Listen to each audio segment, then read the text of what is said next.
अक़लियतों का मसला ये नहीं है कि कोई रोने पीटने वाली बात है।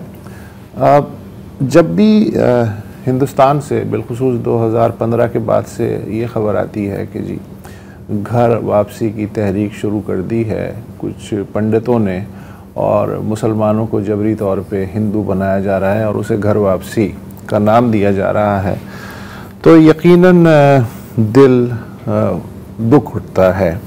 फिर ये ख़बर आती है कि 2 या 4 या 5 जो मुसलमान हैं उन्हें किसी रेलवे स्टेशन पे लिंच कर दिया गया या किसी गांव में दरख्त से बांध के मार दिया गया, तो यकीन करें कि हम में से बहुतों का खाना छूट जाता है। फिर ये ख़बर आती है कि जो भी मेले ठेले हैं उनमें पाबंदी लगाई गई है कि मुसलमान जो हैं वो कारोबार ना करें, वो अपने ठेले जो हैं दूर रखें, उससे जो मेजॉरिटी है वो नापाक हो जाती है। तो हमें लगता है कि ये माशी नस्ल कुशी है। फिर अक्सर इबादत गाहों पर हमलों की भी ख़बरें आती हैं, नॉर्थ में, साउथ में, वेस्ट में। तो हमें लगता है कि यार वहाँ बुनियादी इंसानी हुकूक जो हैं, कहने को तो वो सेकुलर मुल्क है और जमहूरियत दुनिया की सबसे बड़ी जमहूरियत है, तो बुनियादी इंसानी हुकूक का क्या है। और फिर हम हिंदुत्व के बारे में बात करते हैं।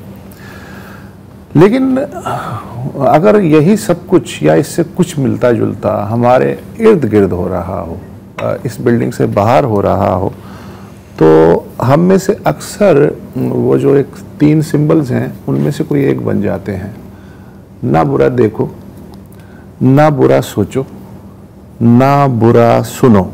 और जो मदद भी करना चाहते हैं वो भी इस माहौल में ख़ुद को बेबस महसूस करते हैं और दिल को महसूस करके रह जाते हैं। मैं आपके सामने 2-3 छोटी छोटी मिसालें पेश करता हूं जो पिछले 1-आध हफ्ते के अंदर आई हैं। आज की ताज़ा तरीन जो कि अभी तस्दीक होनी है, ये ख़बर ये है कि लता, मीना और अनीता, इनमें से लता और मीना जो हैं वो कमसिन बच्चियां हैं और अनीता जो है वो यंग लड़की है। बहरहाल इन तीनों को टंडवाला यार का इलाका है सुल्तानाबाद, वहाँ से अगवा कर लिया गया। FIR दर्ज हो गई है। अभी हम इस खबर की मुकम्मल तस्दीक नहीं कर सकते, लेकिन हमारे पास ये खबर आज की आई है। शहदादपुर में 3 कमसिन बच्चों और एक लड़के का जबरी तब्दीली मज़हब का वाक़या, ये भी इसी हफ्ते की खबर है। 14 साला अलीना मसीह 25 जून को मज़हब तब्दील करवा के उसकी शादी की जाती है और फिर उसके बाद ज़ाहिर है कि मुकदमा अदालत में जाता है। जैसा कि एक वो है SOP है, वो अदालत हुक्म देती है कि इनका टेस्ट कराया जाए, उम्र का तयन किया जाए, बालिग हैं बालिग नहीं हैं। तो पहला जो बोर्न टेस्ट होता है उसमें उसकी उम्र होती है 17 से 22 साल के दरमियान। जब इस रिपोर्ट को चैलेंज किया जाता है तो फिर दोबारा बोर्न टेस्ट होता है तो उम्र निकलती है 15 से 17 के दरमियान। फिर वो कहते हैं कि जी नादरा का फॉर्म भी क्या कहता है, फॉर्म बे, तो उसमें बच्ची की जो उम्र है, पैदाइश की तारीख है वो 2010 की है, यानी वो इस वक्त 15 साल की होनी चाहिए। बहरहाल ये है कि वो इस वक्त चाइल्ड प्रोटेक्शन जो इंस्टीट्यूट है उसकी तहवील में है और ये पहला वाक़या नहीं है, अक्सर ये होता है। अब तहवील में थी ये पिछले साल का केस है। अब वो जिनके साथ अलेजिडली उन्होंने शादी की है, हैदर अली, जो उनकी उम्र कोई 26-27 साल की है, वो अब दोबारा उनके पास है। इसकी मजीद तफसील हम लेंगे। तो अच्छा, हम लाख पूरे प्रोग्राम भले इस पे कर दें और हम दोनों बोलते रहें, लेकिन उसका कोई फ़ायदा नहीं है। तो हमने सोचा कि जो लोग हैं उन कम्युनिटी के, उनको बुलाएं और उनसे पूछें कि चल क्या रहा है। तो एक तो हैं सफदर चौधरी साहब जो ह्यूमन राइट्स के कारकुन हैं और जो मसीही बरादरी है उसकी कानूनी मदद भी करते हैं, इंसानी हुकूक के हवाले से भी मदद करते हैं। वो हमें ज्वाइन कर रहे हैं और हमारे साथ स्टूडियो में हैं सुखदेव साहब हैं, ये भी इंसानी हुकूक के सरकर्दा कारकुन हैं और एक्टिविस्ट हैं। सुखदेव साहब, जो भी जैसे भी कवानीन हैं वो भी ऐसे जो रुझानात जिनका मैंने बयान किया है उसकी रोकथाम में खासी हद तक नाकाम है। तो आप चूँकि सरकार के साथ भी काम करते हैं, आप कम्युनिटी के साथ भी काम करते हैं, तो ये जो रुझानात हैं इनकी रोकथाम के क़वानीन बज़ाहिर नाकाम क्यों नज़र आ रहे हैं? कहीं नीयत का मसला है या रेट का इशू है? Thank you for having me in show साहब। देखिए, being a spokesperson of the Sindh government as well as member of Sindh merits commission, मेरे ख्याल में इसको मैं दोनों तरीके से, दोनों पहलू से कवर करूँगा। कम्युनिटी की क्या ग्रीवेंसेस हैं, गवर्नमेंट की क्या इंटेंशन है, उसके साथ एक कानून में क्या इशू है। कन्वर्जन के जो इशूज़ हो रहे हैं, आप इसको फोर्स कन्वर्जन कहते हैं, कन्वर्जन है क्या, उसमें इशू क्या है। मैं जैसे अभी शो स्टार्ट होने से पहले से आपसे बात करता है, एक प्याज जैसे होता है, ओनियन होता है, उसको आप उसकी सतह को आप खोलते जाते हैं तो खुलती जाती। कन्वर्जन कैसे इशू है? कन्वर्जन में दो इशूज़ आते हैं। एक होती है बिलो 18, 18 साल से कम, एक होती है अबव 18, 18 साल से ज़्यादा। फिर उसमें आते आपके जेंट्स, आया वो लड़के की कन्वर्जन हो रही है, लड़की की कन्वर्जन हो रही है। आपके पास 99.9% जो केसेज आएंगे उसमें लड़कियाँ कन्वर्ट हो रही हैं। उसमें भी फिर आपको पहलू मिलेंगे, आया वो किस बरादरी से। आज जैसे आपने केस की बात की, आज का जो केस है ये बेसिकली गालबन केस हुआ था 13 तारीख को, आज सुल्तानाबाद। जी बिल्कुल। इसमें सुल्तानाबाद में ये 3 लड़कियां थी, ये 2 मेघवाड़ कम्युनिटी से थी, एक कोली कम्युनिटी से। आज वो अपेयर हुई हैं सिंध हाई कोर्ट में, हैदराबाद सर्किट बेंच में। उन्होंने खुद ही जाकर केस वहाँ पे अपेयर हुई और अपनी फैमिली के खिलाफ किया 22AB के अंदर कि हमारी फैमिली हमें हरास कर रही हो, हमें प्रोटेक्शन दी जाए। इनमें से एलिजिडली एक माइनर है और 2 मेजर हैं। अब इसमें आप देखिए ना, ये एक मोडस ऑपरेंडी है कि जब भी कन्वर्जन होती है उसके बाद 2 चीज़ें आपको नज़र आती है। सबसे पहले लड़के की शादी, उसके बाद जो है सनद तो आ गई ना, सनद की बेसिस पे शादी, सनद उसको मुसलमान डिक्लेयर कर देती है, हालांकि उस सनद की कोई कानूनी हैसियत नहीं है। उसके बाद वो कोर्ट में आती है, कोर्ट में आते ही अपने माँ बाप के ऊपर FIR कटवाते हैं लड़के कि जी मेरे माँ बाप भाई घर वाले मुझे हरासा कर रहे हैं। ये तकरीबन हर केस, ये SOP है। ये आप जो भी केस देखेंगे, शुरू में आपके पास खबर आई कि लड़की किडनैप हो गई, उसकी एज होगी 9 साल से लेके 25 साल, 28 साल, 30 साल, 50 साल, 20 साल, कभी कभार लड़की वो शादीशुदा पे होगी, तो वो आपको दिखेगी। दूसरा, पहला मॉडस ऑपरेंडी हुआ शादी, conversion followed by marriage, then high court है डिस्ट्रिक्ट कोर्ट कि जी अपनी फैमिली के ऊपर ही 22AB क्या होता है कि जस्टिस ऑफ पीस के पावर्स होते हैं लोकल जज को या कोर्ट को कि वो पुलिस FIR हमारे नहीं काट रही, आप पुलिस को डायरेक्ट करें हमारी FIR काटे। तो उससे होता है कि वो नेटवर्क बिछा देते कि उसकी जो फैमिली है वो कानूनी चारा कोई ना कर सके। अब बीइंग ए स्पोक्सपर्सन गवर्नमेंट, मैं आपको एक सरकारी पहलू उसका देता हूँ। जब कन्वर्जन की बात आती है कानून के, इसके 3 पहलू हैं। हमारी रियासत के 3 सतून क्या होते हैं? Judiciary, executive, parliament. हम बीइंग गवर्नमेंट एग्जेक्टिव बात कर सकते हैं और पार्लियामेंट की, जुडिशरी के हवाले से हम बात कर सकता है। जब सिंध गवर्नमेंट की बात आती है, आप तो मेरे साथ इतना एग्री करेंगे कि पूरे पाकिस्तान में सबसे ज़्यादा प्रोग्रेसिव जो है वो सिंध गवर्नमेंट है। वाहिद सूबा है सिंध गवर्नमेंट जिसने कोशिश की थी और लॉ पास भी करवा लिया था 2016 में फोर्स कन्वर्जन के खिलाफ कि कन्वर्जन कैसे होगी, क्या होगी, और उसको हमने गवर्नर को भेजा असेंट करने के लिए। अब वो गवर्नर साहब ने असेंट नहीं किया। गवर्नर साहब फेडरल के थे, फेडरल को प्रेशर आ गया, उसके बाद जो है गवर्नर साहब ने बिल वापस भेज दिया। फिर वो एक मजहबी रिएक्शन उठा, हर चीज़ हुई। हमें प्रोग्रेस को भी एक्नॉलेज करना चाहिए कि वाहिद सूबा जिसकी पॉलिटिकल लेजिस्लेटिव इंटेंट थी है कि हम इसके अराउंड कानून लाएंगे, वो कानून हमारा पास नहीं हो पाया, जिसकी वजह से एक हाल है। उसकी एब्सेंस में हमने क्या किया कन्वर्जन को रोकने के लिए? आपका PPC जो है, जो पाकिस्तान पीनल कोड है, उसमें ऑलरेडी 498B 498B है कि कोई भी लड़की अगर उसको ज़बरदस्ती शादी के लिए उठाया जाता है, अगर वो गैर मुस्लिम है, तो उसके लिए क्या कानून होगा। हम उसके बाद राय Sindh government, Sindh child marriage restraint act, वाहिद सूबा है सिंध जिसमें बच्चे की उम्र 18 साल डिफाइन की गई है। कोई भी 18 साल से कम लड़का होगा या लड़की होगी, उसकी शादी वॉइड होगी, अब निशो होगी और वो इल्लीगल होगी। अच्छा, एक सेकंड मैं इस पे कंप्लीट कर रहा हूं। मैं ये कह रहा हूं दुनिया के बेहतरीन कवानीन मैं मान लेता हूं कि अगर पाकिस्तान के चारों सूबों हैं प्रोग्रेसिव कवानीन है, सिंध में सब है।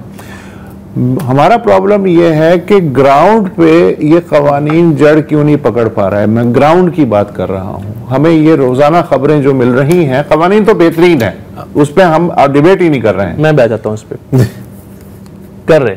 आप एक चीज उठा ले कि दुआ ज़हरा का केस आपने देखा, रीना रमीना का केस देखा।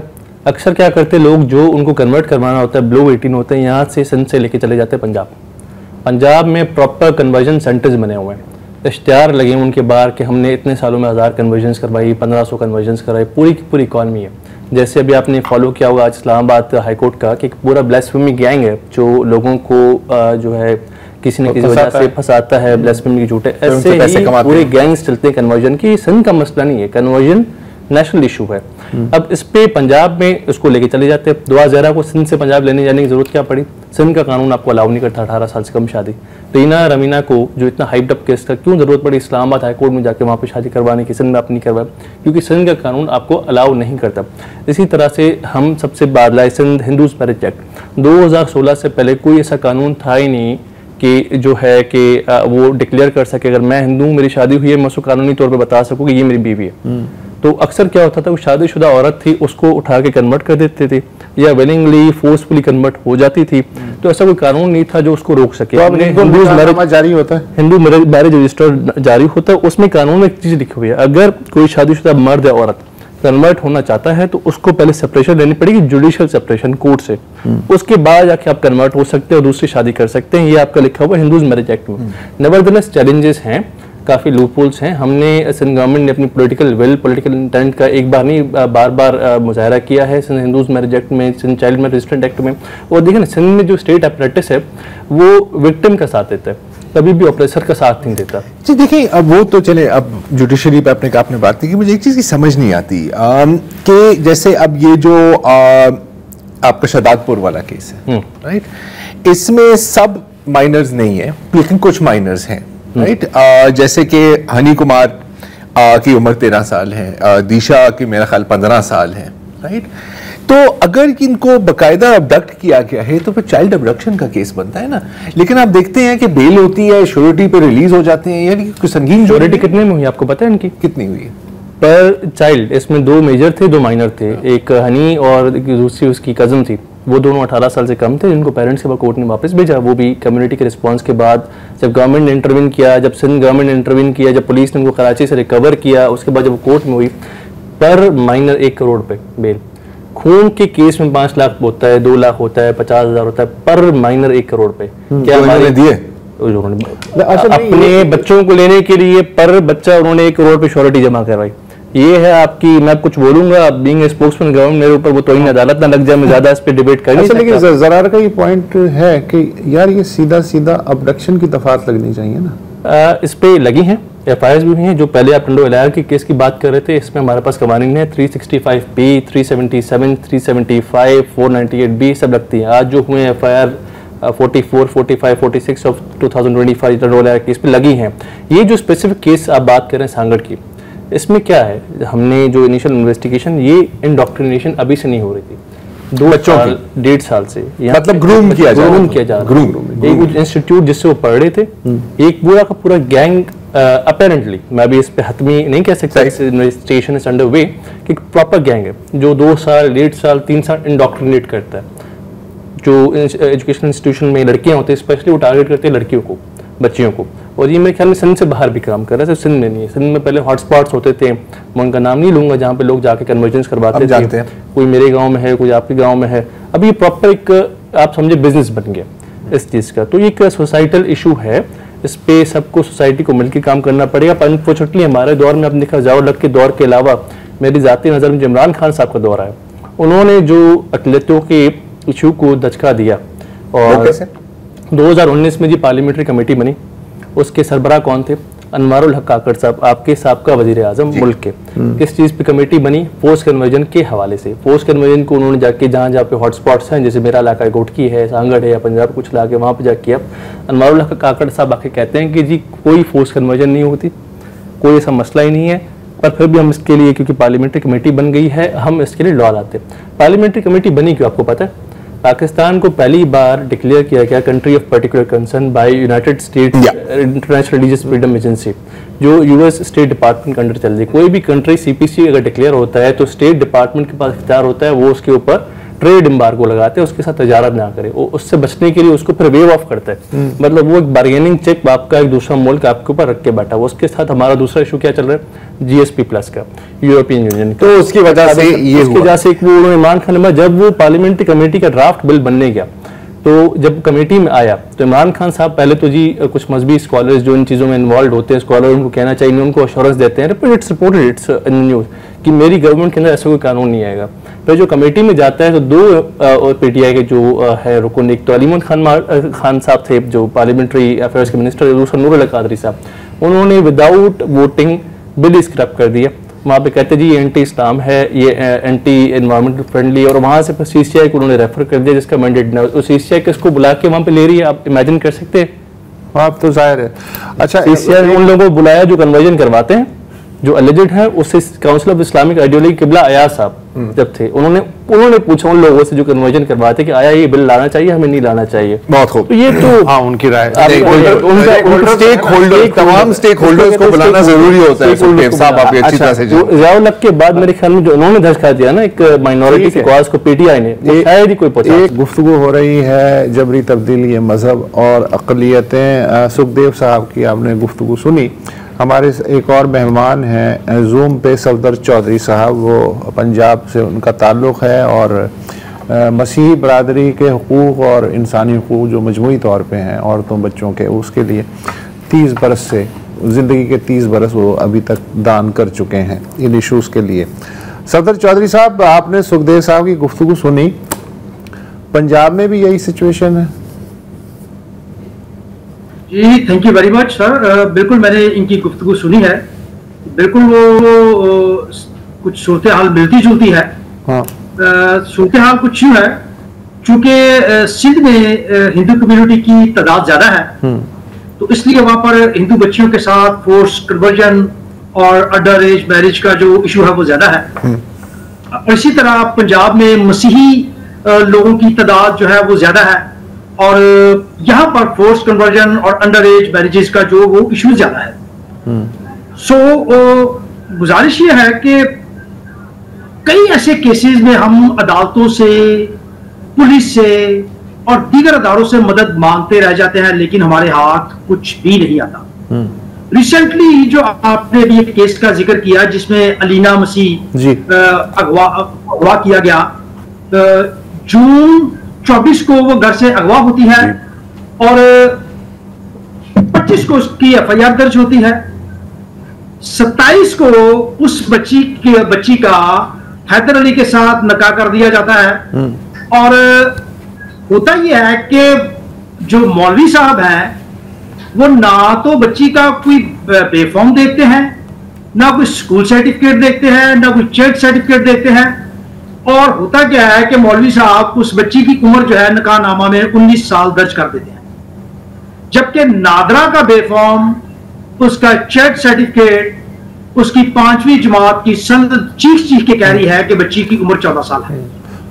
तो इन सब चीजों को इग्नोर करने के बाद जब बच्ची की शादी हो जाती है, फिर मामला कोर्ट में जाता है, तो अनफॉर्चुनेटली अदालतें भी इन मामला को इग्नोर करके बच्चों को, जो बच्चियां होती हैं जिनका फोर्स कन्वर्जन, फोर्स मैरिज का मामला होता है, उनको शोहर के साथ या उन लोगों के साथ भेज दिया जाता है जिन्होंने अगवा किया होता है। तो ये हमारे लिए एक बहुत ही बड़ा अलमिया है, ये हमारे लिए बड़ी चैलेंजिंग मामला है। अलीना के साथ भी यही हुआ या केस चल रहा है? मैं भी जी अभी इसकी सूरत हाल ये है कि मैं बदकिस्मती कहूंगा इस मामले में कि पिछले साल नवंबर से हमने ये केस सुप्रीम कोर्ट में डाला हुआ है, जिसका जो अपील नंबर है 5358/24 है, और नवंबर से लेके आज तक 8 माह गुजर चुके हैं। हम इंतजार कर रहे हैं कि सुप्रीम कोर्ट के चीफ जस्टिस साहब इस केस को सुन लें और हमें बता दें कि 14 साल की बच्ची है और इसको हवाले कर दिया जाए माँ बाप के। अच्छा, ये जो बात है ना अब यहाँ पर, अब अगेन वही जो मैं आपसे भी बात कर रहा था, अगेन शायद हैरान कुन का लफ्ज मुझे नहीं इस्तेमाल करना चाहिए क्योंकि अब मेरा ख्याल है कि कुछ भी हैरान नहीं, कोई कुछ भी हैरान नहीं है। 14 साल की लड़की थी ये, 2024 में, अब चले 15 साल की है। इधर वे पंजाब के कवानीन के मुताबिक 16 साल, सिंध में 18 साल। चले हम सिंध की बात नहीं करें, हम पंजाब की बात करें। तो आप जो कुछ भी कहें, वो मुसलमान है, वो हिंदू है, सिख है, मसीही है, अंडर एज है। और ये हम नहीं कह रहे, आप नहीं कह रहे चौधरी साहब, ये तो उनके दस्तावेजात कह रहे हैं, बेफॉर्म हमारे साथ है, वो स्क्रीन पर चल रहा है। तो इस तरह की जो मतलब मेरी अकल समझती है कि ये तो एक बड़ा ओपन एंड शट किस्म का मसला है ना। ये तो फिर आप आ जाते हैं चाइल्ड अबडक्शन में, आप आ जाते हैं किडनैपिंग में, आप शायद रेप में भी आ सकते हैं इसके अंदर। मुझे नहीं पता कितने इसके ऊपर दफात लग सकते हैं। स्टैचुटरी रेप है to have sexual intercourse with anyone below 16, 375 मतलब दफात पर दफात भी, अगर वो बच्चा चाहे लड़का लड़की, वो कहता भी नहीं, वो रजामंदी का कॉन्सेप्ट ही नहीं, वो रेप है, इट इज कंसीडर्ड रेप। तो इतनी एक सिंपल, बजाहिर एक सिंपल मसले के लिए आपको सुप्रीम कोर्ट जाना पड़ा चौधरी साहब। सर मैं आपको ये बता दूं कि सुप्रीम कोर्ट तो एक हम 2 मरतबा इस पे हाई कोर्ट जा चुके हैं, हम इस पे जो चैलेंज कर चुके हैं इस बच्ची की उम्र के मामले को, लेकिन होता क्या है कि बार बार हमें बच्ची हमारे हवाले नहीं की जा रही, और अभी भी बच्ची मुल्ज़मान के पास है, और माँ बाप जो है वो रोज चीखते हैं, रोते हैं और कहते हैं कि बच्ची किसी तरीके से हमारे हवाले कर दी जाए। तो हम इंतजार कर रहे हैं कि चीफ जस्टिस साहब अगर इस केस को सुन लें तो मेरा ख्याल है कि उनको रहम आ जाए और बच्ची जो है वो वालिदैन के हवाले कर दी जाए। ओवरऑल सूरत हाल ये है कि हम इस केस को NCHR में लेके गए, हम इस केस को NCRC में लेके गए, लेकिन बहुत सी जगह पर जो उनके एक्ट्स हैं वो भी खामोश है और उनके हाथ बंधे हुए हैं। जबकि मैं ये समझता हूं कि पार्लियामेंट को NCHR और NCRC और इसके साथ साथ जो है NCSW के हाथ जो है वो मजबूत करने चाहिए और इसमें अमेंडमेंट करके मजीद इसको तकवीत देनी चाहिए, ताकि ये जो कमीशंस बनाए गए हैं अदालतों में जाने से पहले अगर इनके पास कोई एप्लीकेशन आती है तो इनके पास इख्तियारात थोड़े ज्यादा हों। अभी भी इनके पास जुडिशरी पावर्स हैं NCHR के पास, लेकिन उसके बावजूद मैं चाहता हूं कि मेरी गुजारिश ये है कि और इनके पास पावर्स आ रहे हैं। जैसे अब हम एप्लीकेशन लेके गए कि भी इस बच्ची को बाजियाब करवाया जाए, अब तमाम एविडेंसेस मौजूद है, डॉक्यूमेंट्स मौजूद है कि बच्ची 14 साल की है। पंजाब में अगर मुल्जमान इतने शातिर होते हैं कि वो इस्लामाबाद से उठाते हैं, पंजाब में जाके साथ ही रावलपिंडी में जाके निकाह कर लेते हैं। अब जब वहां पर जो निकाह करते हैं तो वहां पर एज जो है 16 साल, लेकिन इसमें अभी भी बच्ची की उम्र 14 साल, अभी भी बच्चे की उम्र 16 साल से तो कम ही है ना। थोड़ा प्रेसिडेंट साहब को क्रेडिट दे दें। अभी जो स्टेटमेंट AC साहब लेते हैं, असिस्टेंट कमिश्नर साहब, वो भी विदाउट एनी डॉक्यूमेंट वॉचिंग वो 164 की स्टेटमेंट ले लेते हैं, जबकि हम ये समझते हैं, हमें ये मालूम है कि अगर कोई बच्चा जो अंडर एज है उसकी 164 की वैल्यू कुछ हो नहीं सकती, क्योंकि अगर उसकी 164 की स्टेटमेंट मान ली जाए तो उसकी 164 की स्टेटमेंट पे फिर उसका आर्म्स लाइसेंस भी बनना चाहिए, उसका ड्राइविंग लाइसेंस भी बनना चाहिए, और दीगर जो एक अच्छा एक चीज चौधरी साहब, सही आपकी मैं बात काट रहा हूं अगेन। देखिए अब ये सिर्फ कोई हिंदू या मसीही या सिख की बात नहीं होगी ना। अगर आप सैंक्शन कर रहे हैं एक 14 साल या 15 साल की लड़की की शादी, यार ये तो एक अलग जुर्म है ना। मैं तो इस पॉइंट पे फंसा हुआ। 2011 का तो मुसलमानों का केस था। वही एग्जैक्टली। अच्छा चौधरी साहब और सुखदेव, मैं आप दोनों से ये सवाल पूछना चाह रहा हूँ। जितने भी इस तरह के केस हमने देखे और इस तरह कई केसेस देखे, यकीनन सारे केसेस हमने नहीं देखे, 2-3 कॉमन चीजें हैं इसमें कि एक तो मैंने बहुत कम देखा है कि कोई अडल्ट इस तरह की कन्वर्जन की स्टोरी इस तरह है। हमेशा ज्यादातर मेरा ख्याल 99% आपने कहा था लड़कियां होती हैं और वो भी कम उम्र, राइट, कभी बालिग नहीं होती। लड़के तब्दीली मजहब में इंटरेस्टेड नहीं है, बड़े इंटरेस्टेड नहीं होते, एक कह लें। हाँ ऐसा ही है। तो अगेन जब इंसेंटिव दिए जाते हैं आइडेंटिटी के इशू के लिए, जॉब अपॉर्चुनिटीज, वो उस कास्ट उठाते हैं। जब सोशो इकोनॉमिक रीजंस होते हैं, गुर्बत की वजह से उनको लालच दी जाती है कि आप आ जाएं, आपको हम नौकरी देते हैं। क्या ये सच है? सोशो इकोनॉमिक रीजंस क्या ये सच है? ड्राइविंग फैक्टर है। ज्यादातर स्केड्यूल्ड कास्ट से कन्वर्जन्स होती हैं अगर सिंध की हम बात करें। मैं तो उसको शेड्यूल्ड कास्ट नहीं कहता, उसको आप कह ले repressed caste. Official term scheduled caste है। ये बिल्कुल सच है। मेजॉरिटी उन कास्ट से आते हैं जो एक सोशो इकोनॉमिकली डिप्राइव्ड होते हैं, जिनके पास 2 वक्त की खाने के लिए कम पैसे होते हैं। आप ले लें सिंध में मिसालें, भील, बागड़ी, ओड, मारवाई कम्युनिटी में पढ़ लिख के अपने आप को अपलिफ्ट कर लिया, मेघवाड़ कम्युनिटी में दूसरी जैसे हो गई, जैसे कच्ची हो गई। इनके पास क्योंकि सोशो इकोनॉमिक मौक़ात कम होते हैं, जॉब अपॉर्चुनिटीज़ नहीं होती, ये ज़्यादा उस प्रोफेशंस में होते हैं जैसे भीख मांगना या बचपन से ही जो है कम उम्र से नौकरी कर लेना या मजदूरी करना, तो उनको इंसेंटिव्स दिए जाते हैं। एक बड़ा मशहूर केस था, मैंने टेकअप किया था member of the commission, Kavita Od का।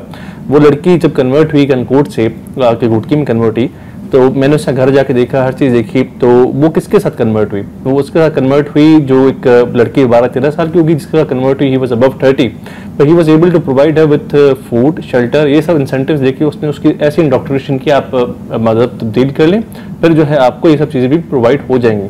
तो इस तरह के वाक़यात भी हैं, सारे ऐसे नहीं होते, पर main socio economic factor driving force है। दूसरा, इस्लामाबाद की बात चल रही थी, थोड़ा हमें क्रेडिट जो है प्रेसिडेंट जरदारी साहब को भी देना चाहिए कि ICT में अभी 18 साल एज हो गई है बच्चों की, जो अभी असेंट किया है प्रेसिडेंट आसिफ जरदारी साहब ने, डिस्पाइट द फैक्ट कि कुछ सियासी जमातें ऐसी थी कि जिन्होंने धमकियां दी कि हम ये आके अपोजिशन काफी आई थी, अपोजिशन सियासी जमातों से, मजहबी सियासी जमातों, और जो सांगड़ वाला केस भी जो हुआ है, इसके पीछे भी एक सियासी, मशहूर सियासी जमात है जिसका एक रोल इसमें मैं ऑन स्क्रीन तो अभी नहीं कह सकता being the representative of the government, but उसका भी रोल है। तो हमारी कुछ मजहबी सियासी ऐसी जमातें जिनकी इकॉनमी भी इसके अराउंड चल रही है कि वो जो है इस जबरी मजहब तब्दीली या मजहब तब्दीली को और प्रमोट करें। चौधरी साहब, आपकी भी यही राय है, ये एक लिहाज से एक बिजनेस बन गया है पंजाब साइड में?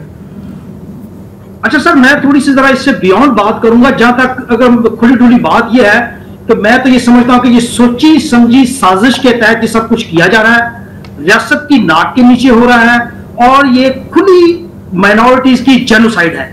जिन बच्चियों ने हमारी नस्ल को आगे बढ़ाना है, अगर उन बच्चियों को ही आप कन्वर्ट कर देंगे, उनको अपने मतलब उनको जबरिया मजहब तब्दीली में ले आएंगे, तो माइनॉरिटीज की जो नस्ल है वो कहां से बढ़ेगी? मुझे आप ये बताएं। इसमें बहुत बड़ा जो किरदार है, नेगेटिव रोल जो है वो पुलिस का है। सबसे पहला जो इदारा है वो पुलिस है। जब माँ वालिदैन पुलिस के पास जाते हैं कि मेरी बच्ची को घर से अगवा कर लिया गया है और उसको एक कबूल इस्लाम की संद उसके हाथ में थमा दी गई है, तो आप यकीन करें कि पुलिस का रवैया ऐसा होता है कि मैंने पुलिस वालों के मुंह से ये भी सुना है, और वो ये कहते भी सुना है कि अब बच्ची चूंकि कन्वर्ट हो चुकी है, तो अब हम अगर इसको वापस लेके आएंगे तो हमें गुनाह मिलेगा।